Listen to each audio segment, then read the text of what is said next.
अस्सलाम वालेकुम। उम्मीद है आप खैरियत से होंगे। मैं सलाउद्दीन फैसल कुछ अहम डिटेल्स के साथ। आज नाज़रीन तीन अहम डेवलपमेंट्स हुई हैं, जिनमें पहली डेवलपमेंट जो है वो सुप्रीम कोर्ट के सामने पीडीएम का नाकाम तरीन पावर शो है, जिसने 13 जमातों का जो भरम है वो खोल के आवाम के सामने रख दिया। दूसरी जो अहम डेवलपमेंट है वो अदालती कार्रवाई के हवाले से है कि अदालत ने जो है पीडीएम के नैले के ऊपर अपना दैला फेंक दिया। और तीसरी जो गुफ्तगू का मौजू होगा वो होगा कि क्या इमरान खान के ख़िलाफ़ जो है वो आर्मी एक्ट के तहत कार्रवाई की जाएगी। अब नाजरीन हम आते हैं अपने पहले मौजू की तरफ। पीडीएम की क़यादत ने सुप्रीम कोर्ट के गेट के सामने जो है वो अपना स्टेज लगाया। ये स्टेज लगाने का मकसद ये था कि जो जजेस इस वक्त सुप्रीम कोर्ट के अंदर हैं वो हमारी आवाज़ जो है वो सुन सकें। और ट्रक के ऊपर जो है पीडीएम की क़यादत जो है वो मौजूद थी। पीडीएम कायदीन ने जो है सुप्रीम कोर्ट के ख़िलाफ़ बड़ी सख्त तकारीर की। इनमें मरीम नवाज़ ने जो है वो सुप्रीम कोर्ट को जो है इंसाफ का कातिल करार दिया और कहा कि जो सहूलतकार अंदर मौजूद हैं वो दिन रात जो है वो इंसाफ का कत्ल करते हैं। मरीम नवाज़ ने कहा कि जुडिशल मार्शल लॉ जो है इस वक्त मुल्क में लगा हुआ है। चीफ जस्टिस उमर अता बंदयाल के इस्तीफ़े का मुतालबा किया गया और कहा गया कि चीफ जस्टिस उमर अता बंदयाल जो है वो सलाखों के पीछे होंगे।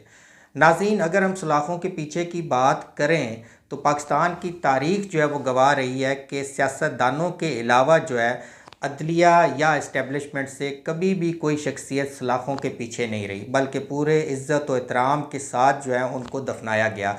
तो ये सियासी बातें हैं जो सियासत के लिए की जाती हैं ताकि आवाम जो है वो इनसे लुत्फ़अंदोज़ हो। आज तक कोई ऐसी हुकूमत नहीं गुजरी जो अदलिया या इस्टेब्लिशमेंट के एहतसाब के हवाले से सोचे। हाँ, जब तक उन्हें जो है सियासी मफाद जो है उनका उनसे वाबस्ता होता है तो वो तकरीरों में जो है उनको निशाना बनाते रहते हैं।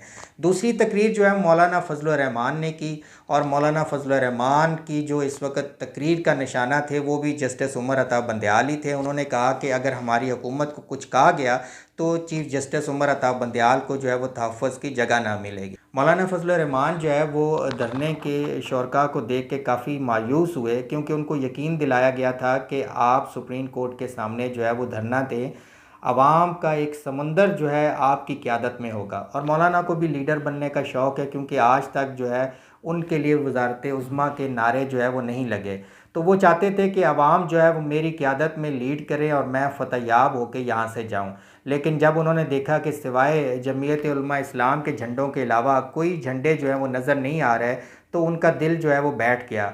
और इस धरने के लिए नवाज़ शरीफ और ज़रदारी ने मौलाना को राज़ी किया था, उन्होंने इस भट्टी में उनको झोंका था। इस धरने की तादाद को देख के ही मौलाना फजल रहमान ने यह फ़ैसला किया कि धरने को यहाँ ख़त्म किया जाए, क्योंकि इस तादाद के साथ जो है वो धरना जारी रखना जो है वो आवाम में मजाक बनेगा।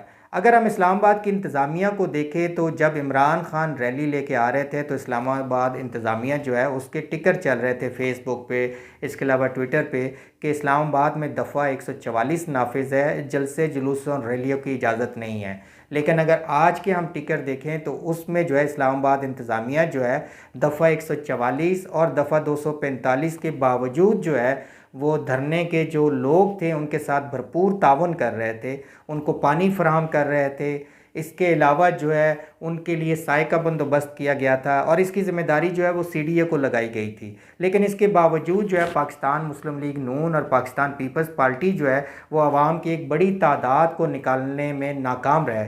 बाकी जो जमातें थी पीडीएम की, उन्होंने वाजबी सी शिरकत की, लेकिन असल जो आवाम को निकालने का टारगेट था वो मौलाना फजल रहमान, पाकिस्तान पीपल्स पार्टी और पाकिस्तान मुस्लिम लीग नून का था। लेकिन पाकिस्तान पीपल्स पार्टी और पाकिस्तान मुस्लिम लीग नून के झंडे जो है वो जलसे में जो है बहुत कम नज़र आ रहे थे।